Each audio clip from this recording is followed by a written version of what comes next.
Hello বন্ধুরা, কেমন আছো তোমরা সবাই? আশা করি প্রতিদিনের মতো তোমরা খুব ভালো আছো। বন্ধুরা, তোমরা কি এরকমের সুন্দর সুন্দর ডোরমেট বাড়িতেই বানাতে চাও, তাও বিনা পয়সায়? আজকে আমি তোমাদের সাথে শেয়ার করব এরকম সুন্দর ডোরমেট বানাতে পারবে পুরনো বালিশের কভার দিয়ে। আমাদের প্রত্যেকের বাড়িতেই অনেক বালিশের পুরনো কভার থাকে, সেগুলোকে আমরা হয়তো এমনি রেখে দিই।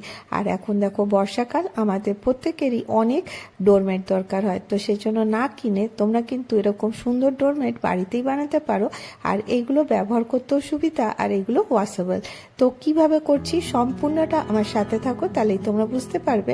আজকে আমি তোমাদের সাথে 3 রকমের ডোরমেট শেয়ার করব। তো প্রথম আইডিয়াটার জন্য আমি এখানে নিয়ে নিয়েছি একটা পুরনো বালিশের কভার।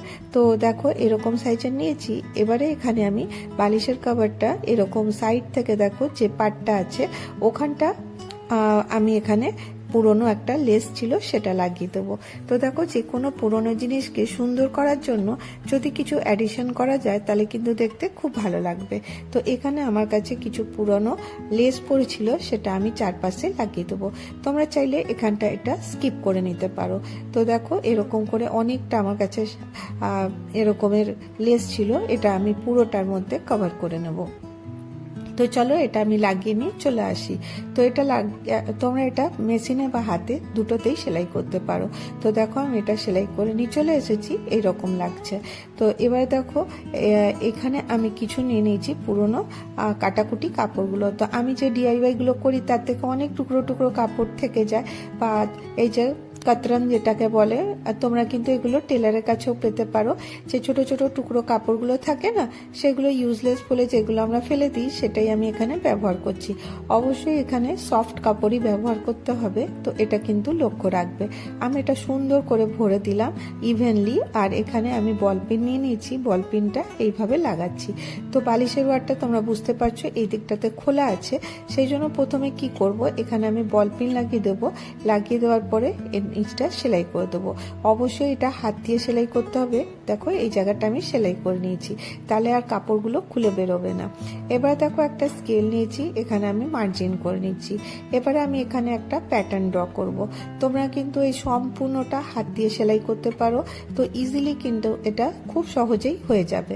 তো দেখো আমি এরকমের একটা প্যাটার্ন ড্র করে নিচ্ছি। তোমরা এমনি লাইন লাইন করে চাইলেও করতে পারো। এটা এইরকম করে করছি এই জন্য যে ভেতরে কাপড়গুলো যেগুলো আমি দিয়েছিলাম ওইগুলো দেখো ইভেনলি রাখার জন্য, যাতে ওইগুলো টেরা বেঁকা না হয়, এই জন্য আমি এরকম করে সেলাই করে দেবো। এর জন্য আমি নিয়ে নিয়েছি লেচি সুতো, আর এখানে যে কাঁথা সেলাই করা সুতো থাকে সেটাই নিয়েছি, আর বড় ছুঁচ নিয়েছি। আর যেভাবে প্যাটার্নটা ড্র করেছিলাম ঠিক সেইভাবেই আমি এখানে এমনি রান সেলাই দিয়ে নিচ্ছি। তো দেখো তোমাদেরকে বললাম যেভাবে তোমরা প্যাটার্নটা তৈরি করতে চাও সেইভাবেই তৈরি করে নিও, খালি ভেতরের কাপড়গুলো যেন এর সাথে অ্যাটাচ হয়ে যায়। তাহলে কি হবে, জিনিসটা কিন্তু আর খুলে বেরোবে না, আর এটা কিন্তু খুব সফট হয়। তো দেখো এরকম করে আমি সেলাই করে নিয়েছি। তো দেখো আমাদের প্রত্যেকের বাড়িতেই তো পুরোনো বালিশের ওয়ার থাকে, সেগুলো ফেলাই থাকে, হয়তো কোনোটা খারাপ হয়ে গেছে বা ইউজ করি না, সেই রকমের দিয়ে কিন্তু তোমরা এগুলো তৈরি করতে পারো। এবার দেখো কতটা সফট হয়েছে, আর ইজিলি এটা কিন্তু পা পরিষ্কার হয়। তোমরা এটা বেডের পাশেও রাখতে পারো। তো এটা খুব ভালো আইডিয়া। তো আশা করি তোমাদেরকে এই ছোট্ট আইডিয়াটা ভালো লেগে থাকবে। যদি তোমাদেরকে ভিডিওটা ভালো লাগে অবশ্যই একটা করে লাইক করো, আর অনেক ভালো লাগলে চ্যানেলটাকে অনেক পুরনো শাড়ি ছিল, দেখো শাড়িটা পচেই গেছে, টান দিলেই কিন্তু ছিঁড়ে যাচ্ছে। এই রকমের আমি একটা শাড়ির কাপড় নিয়েছি, আর এখানে একটা পুরনো কুর্তি ছিল, সেটাও দেখো কালার ফেড হয়ে গেছে, সেই রকমের কুর্তিটা নিয়েছি। আর এখান থেকে আমি কিছু পিসেস কাট করে নিয়েছি। কতগুলো করেছি, এই যে কুর্তির পিস থেকে 6টা পিস আমি কাট করেছি। এর মেজারমেন্ট তোমাদেরকে বলে দিচ্ছি। এই দেখো 6 ইঞ্চি বাই 6 ইঞ্চি, এখানে আমি 6টা পিস কাট করেছি।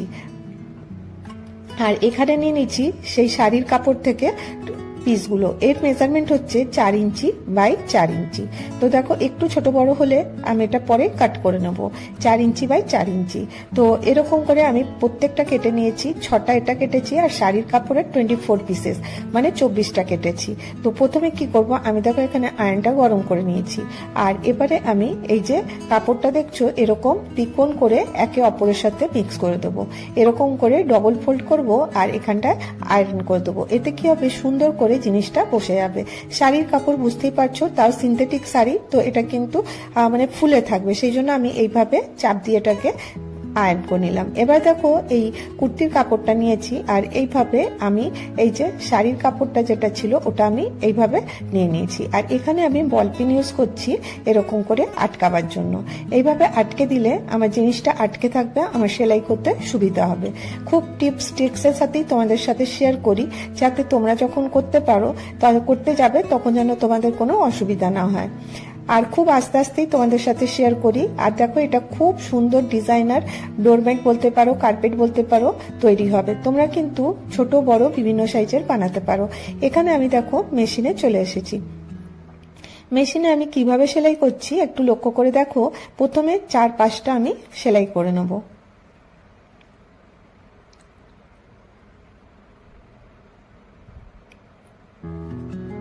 এইভাবে দেখো একে অপরের উপর যেমনি বল পিন দিয়ে লাগিয়ে রেখেছিলাম সেইভাবেই কিন্তু আমি সেলাইটা করে নিচ্ছি।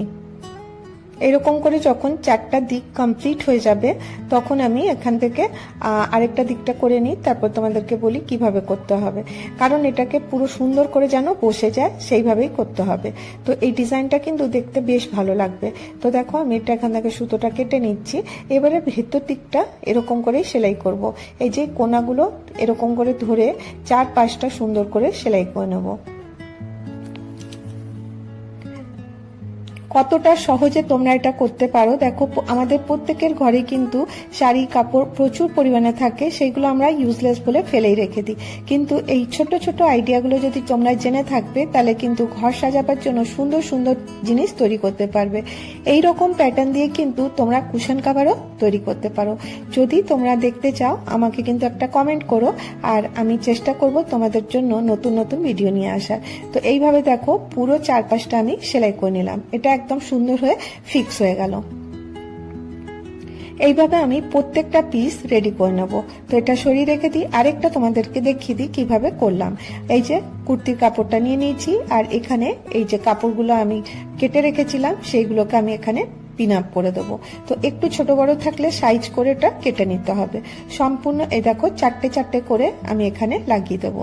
এবারে বল পিন দিয়ে যেরকম করে সেলাই করলাম সেটা আবার সম্পূর্ণটা ওইভাবেই করব। সাইডটা করে নেওয়ার পরে উপরটা 4-5টা করে নিয়েছি। এবার দেখো 6টা পিস আমার রেডি হয়ে গেছে। আমি কুর্তির কাপড় থেকে 6টা পিস কেটেছিলাম, আর এই যে শাড়ির কাপড় থেকে 24 পিসেস কেটেছিলাম। এবার এগুলোকে জয়েন করতে হবে। কিভাবে করব, প্রথমে 2টো পিস নিয়ে নিয়েছি, একে অপরের উপরে এইভাবে রাখবো, রেখে সেলাইটা করে নেব, তাহলে এটা জয়েন হয়ে যাবে। এইভাবে দেখো সেলাইটা করে নিয়েছি। এরকম করে আরো 2টো আমি জয়েন করে নিয়েছি। যতটা সুন্দর কাপড় থাকবে এই জিনিসটা কিন্তু অতটাই সুন্দর হবে। আর তোমরা কিন্তু এটা সুন্দর করে বানিয়ে ব্যবহার অবশ্যই করতে পারো। আর দেখো এবারে কি করতে হবে, এই দুটোকে আবার থেকে জয়েন করব, আর একে অপরের সাথে 3টেকে এইভাবে জয়েন করে নিয়েছি। আর এই যে এক্সট্রা কাপড়গুলো বা সাইড থেকে যে আনইভেন পার্টগুলো ছিল সেগুলোকে আমি কাঁচি দিয়ে কেটে সমান করে নিচ্ছি। আমি 6টা করলাম, তোমরা চাইলে 10টা করতে পারো, 15টা করতে পারো, তোমাদের যত বড় দরকার অত বড় করতে পারো। এবার দেখো আমি এখানে একটা চালের বস্তা নিয়ে নিয়েছি, তার নিচে নিয়ে নিয়েছি একটা পুরনো বেডশিট। আর পুরনো বেডশিট দিলে কি হবে, এটা কটনের, এটা কিন্তু সরবে না, সেই জন্য আমি এটা স্ট্রিপ থাকার জন্যই আমি এরকম করে এই যে বস্তাটা সেটা দিচ্ছি। তোমরা কিন্তু অন্য যে কোনো মোটা কাপড়ের উপরও করে নিতে পারো। আমার কাছে বস্তা ছিল তাই ইউজ করছি, আর আমাদের প্রত্যেকের বাড়িতে কিন্তু বস্তা থেকেই থাকে। আর এইভাবে দেখো আমি 4টা ফোল্ড করে চারদিকটা এরকম করে সমান করে সেলাই করে নেবো। এতে কি হবে, বোঝাই যাবে না এর ভেতরে বস্তা আছে, আর এটা স্টিফনেস কিন্তু খুব সুন্দর থাকবে। এরকম করে আমি 4-5টা দেখো সেলাই করে নিলাম। এবারে এই যে সেলাই করা রেখেছিলাম এই যে আসনের মতন ওটা যেটা তৈরি করলাম ওটা এর উপর আমি রেখে দেবো, রেখে আবার ওই বল পিন আটকে দেবো। আর এই রকম করে দেখো চারপাশে 4টা বল পিন লাগিয়ে দেবো, আর দিয়ে আবার আমি এটাকে চারপাশ থেকে সেলাই করে নেবো। এতে কি হবে, এইভাবে যদি তোমরা করবে কাপড়ে কোনো ঝোলও থাকবে না, আর একদম সুন্দর সুন্দর ইভেনলি তৈরি হবে। তোমরা দেখতেই পাচ্ছ। আর এখানে শাড়ির থেকে দেখো আমি 1.5 ইঞ্চি মতন করে কাপড় ছিঁড়ে নিয়েছিলাম। এটা খালি টান দিলেই ছিঁড়ে যাবে। এরকম করে দেখো আমি এর মধ্যে কিছু ফ্রিল দিয়ে দিচ্ছি। জাস্ট খালি এরকম করে যখন এটা কমপ্লিট হয়ে যাবে এই কর্নারগুলো এরকম করে মেশিনের ছুঁচটা উঠিয়ে টান নিয়ে নিতে হবে। আর দিয়ে এই যে ব্ল্যাঙ্ক জায়গাগুলো আছে সেগুলোতে আমি এই কাপড় দিয়ে কিন্তু এটা পুরোটা কভার করে দেবো। মানে এমনি ফ্রিল দিয়ে দিলে কি হবে, দেখতে কিন্তু খুব সুন্দর লাগবে। এরকম করে একটু একটু কাপড় ধরবো আর ধরে এরকম করে সেলাই করতে থাকবো। কত ইজিলি তোমরা এটা তৈরি করতে পারো। দেখো তোমরা সাজানোটা তোমাদের উপরে, তোমরা যদি এখানে ফ্রিল নিতে না চাও এমনি কাপড়ের পট্টি দিয়েও কিন্তু কভারটা কমপ্লিট করে নিতে পারো। তো চলো দেখো কমপ্লিট হয়ে গেছে। পুরো সম্পূর্ণটা হওয়ার পরে লুকটা দেখো কিরকম লাগছে, অনেকটা সুন্দর লাগছে, বোঝাই যাচ্ছে না পুরনো কুর্তি আর পুরনো ছেঁড়া শাড়ি দিয়ে তৈরি করা হয়েছে। আর আমি বললামই যত সুন্দর কাপড় থাকবে জিনিসটা কিন্তু অতটাই সুন্দর হবে। তো আশা করি তোমাদেরকে ভালো লেগে থাকবে। যদি তোমাদেরকে ভিডিওটা ভালো লাগে অবশ্যই একটা করে লাইক করো, আর অনেক ভালো লাগলে চ্যানেলটা সাবস্ক্রাইব করতে কিন্তু ভুলো না। আর তোমাদের একটা লাইক একটা সাবস্ক্রাইব আমার ভিডিওটাকে অনেক দূর এগিয়ে নিয়ে যাবে। এবার দেখো আমি পুরনো কিছু কাপড় নিয়ে নিয়েছি। পুরনো বেডশিট নিতে পারো, পুরনো কুর্তি যেগুলো হয়তো আমরা ইউজ করি না, বাড়িতে এমনিই পরে থাকে, সেইগুলো দিয়েই আমি চেষ্টা করি যে তোমাদের কাছে নতুন কিছু করে আনার। তো এখানে দেখো আমি একটা পুরনো বেডশিট নিয়ে নিয়েছি আর এটাকে আমি ডবল ফোল্ড করছি। আর এর মেজারমেন্টটা আমি তোমাদেরকে দিলাম না, তোমরা তোমাদের ইচ্ছে মতন একটা মিডিয়াম সাইজের অবশ্যই বানাতে পারো, চাইলে তোমরা বড় সাইজেরও বানাতে পারো। এইভাবে দেখো দুটো বেডশিটকে আমি এরকম করে ফোল্ড করে নিচ্ছি। আর কতটা মোটা বানাবে বা কতটা তোমাদের থিকনেস থাকবে এটা তোমাদের উপর ডিপেন্ড করছে। অতিরিক্ত মোটা বানানোটা এখন ঠিক হবে না, কারণ দেখো এখন বর্ষাকাল আর কাপড় শুকোতেই এমনি অনেক প্রবলেম হয়। তো বেডশিট দিয়ে যখন আমি এই পাপোশটা বানাচ্ছি সেটা কিন্তু একদম পাতলা করেই বানাচ্ছি। এতে কি হবে, তোমরা দুটোভাবে এটা ইউজ করতে পারবে, ফ্লোর ম্যাট হিসাবে ব্যবহার করতে পারবে বা ডোর ম্যাট হিসাবে ব্যবহার করতে পারবে। তো দেখো আমি এখানে পুরনো কুর্তির কাপড়টা এর মধ্যে কেটে নিয়েছি আর এর উপরে আমি এই কাপড়টা লাগিয়ে 4-5টাতে আমি ফোল্ড করে দিয়েছি। এবারে দেখো আমি কিভাবে এটা রাখছি, এরকম করে তিরছা তিরছা করে আমি এর মধ্যে স্টিচ করতে থাকবো। এতে কি হবে, দুটো কাপড় যে নিচের বেডশিটটা আছে আর উপরের কাপড়টা আছে এই দুটো একসাথে সেলাই হয়ে যাবে, তাতে কিন্তু এটা অনেকটা মজবুত হবে। তো দেখো এইভাবে আমি স্টিচ করে নেব। এটা বানানো খুবই সহজ, তোমরা খুব সহজেই তোমাদের বাড়িতে পরে থাকা যে পুরনো কাপড়গুলো থাকে সেইগুলোকে রিউজ করতে পারো। এতে কি হবে, আমাদের কাপড়গুলো ইউজেবল হবে। আর অনেক পুরনো কাপড় থাকে যেগুলো হয়তো আমরা কাউকে দিতেও পারবো না। তো দেখো এরকম করে আমি এর মধ্যে লাইন করে নেব পুরোটাতে। তো দেখো লাইনটা পুরো করে নিয়েছি। এবারে এটা এরকমের হয়েছে, কতটা সফট তোমরা যখন বানাবে তখনই বুঝতে পারবে। এবার দেখো আমার কাছে আর একটা পুরনো কুর্তি ছিল, এই কুর্তিটাকেও আমি এরকম করে কেটে নিচ্ছি। এখান থেকে দেখো পাতলা পাতলা স্ট্রিপ আমি কাট করছি। তো তোমরা তোমাদের ইচ্ছে মতন এটা মোটা পাতলা স্ট্রিপ করে নিতে পারো। তো দেখো আমি এখান থেকে 1 থেকে 1.5 ইঞ্চি পর্যন্ত কাপড় এরকম করে কেটে নিচ্ছি, কোনো মেজারমেন্ট নিইনি, আন্দাজ মতনই কিন্তু এটা করছি। এবার দেখো অনেকগুলো স্ট্রিপ কেটে নিয়েছি। এবারে এই জিনিসটাকে এই রকম ভাবে রাখতে হবে। দেখো সোজা দিকটা কিন্তু নিচের দিকে আছে, উল্টো দিকটা উপরের দিকে আছে। আর এইভাবে আমি পুরোটার মধ্যে লাগিয়ে দেবো। তো কিভাবে লাগাচ্ছি চলো তোমাদেরকে মেশিনে দেখিয়ে দিই কিভাবে এটাকে লাগানো হচ্ছে। এরকম করে ধরবো, একটু ডবল ফোল্ড করে নেব আর এই সাইড থেকে এটাকে এরকম করে একটু একটু করে ফ্রিল দিতে থাকবো।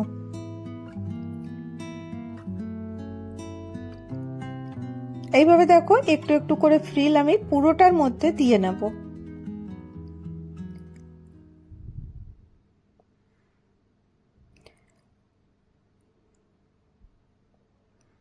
যখন এটা টার্ন করবে তখন একটুখানি এরকম করে গোল করে ঘুরিয়ে তারপরে আবার একটা কাপড় এইভাবে জয়েন করে দেবে। তো দেখো এরকম করে এটা যখন আমি এরকম খুলে দেব তখন এর ফ্রিলগুলো একদম সোজা হয়ে যাবে। তাতে কি হবে, তোমাদের সেলাইটাও বোঝা যাবে না আর ফিনিশিংটাও কিন্তু খুব সুন্দর হবে। এবার দেখো এই যে লাইনগুলো করে রেখেছি এরকম এটার থেকে আবার বরফি বরফিও করে নিতে পারো। আমি এরকমই রেখেছি, এমনি দেখতে ভালো লাগছিল। তো দেখো এটা তোমরা এইভাবে অবশ্যই ব্যবহার করতে পারো, বা এটা আরেকটা ভাবেও তোমাদেরকে আমি দেখিয়ে দিচ্ছি কিভাবে এটা আরেকটু ডিজাইনটা চেঞ্জ করতে পারবে। কিছুই না, এর জন্য আমি এরকম করে দেখো এখানে মেশিনের কাছে চলে এসেছি, আর এই যে গ্রিন কালার কাপড়টা ছিল ওটারই আমি কিছু ফ্রিল এখানে এইভাবে লাগিয়ে দিচ্ছি। এতে দেখো এটা দেখতে কিন্তু আরো সুন্দর হবে। তোমরা তোমাদের ইচ্ছে মতন এটা ব্যবহার করতে পারো, এইভাবেই ছেড়ে দিতে পারো বা এরকম করে আবার ফ্রিল লাগিয়ে নিতে পারো। তো যতটা তোমরা ডেকোরেশন করবে জিনিসটা কিন্তু অতটাই সুন্দর হবে দেখতে।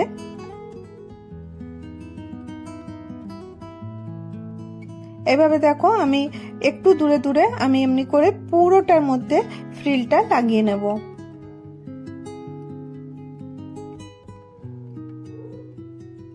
এইভাবে করে দেখো অনেক সুন্দর লাগবে। তোমাদের বাড়িতে তো অনেক পুরনো কাপড় থাকবে, মিক্স অ্যান্ড ম্যাচ করে যতটা সুন্দর করে তোমরা কালার কম্বিনেশনটা করবে জিনিসটা দেখতে কিন্তু অনেকটা সুন্দর হবে। তো দেখো এরকম করে আমি পুরোটার মধ্যে ফ্রিল 1 ইঞ্চি 1.5 ইঞ্চি ছেড়ে ছেড়ে পুরোটা এইভাবে কভার করে নেব।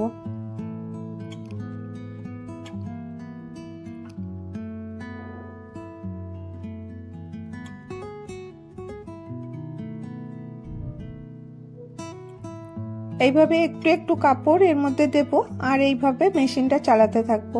দেখবে 10 থেকে 15 মিনিটের মধ্যেই কিন্তু তোমরা এটা ইজিলি তৈরি করে নিতে পারছো।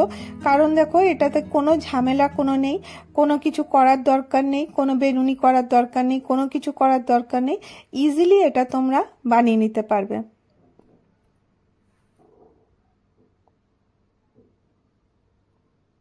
এইভাবে দেখো যখন পুরোটা হয়ে যাবে দেখতে অনেক সুন্দর লাগবে। আর তোমরা চাইলে আবার ক্রস ক্রসও করেও কিন্তু আবার দিতে পারো, তাহলেও কিন্তু আরো সুন্দর লাগবে। কিন্তু অনেক ঘিচঘিচ হয়ে যেত বলে আমি আর দিলাম না, এমনি খোলা খোলাই এটা দেখতে ভালো লাগছিল।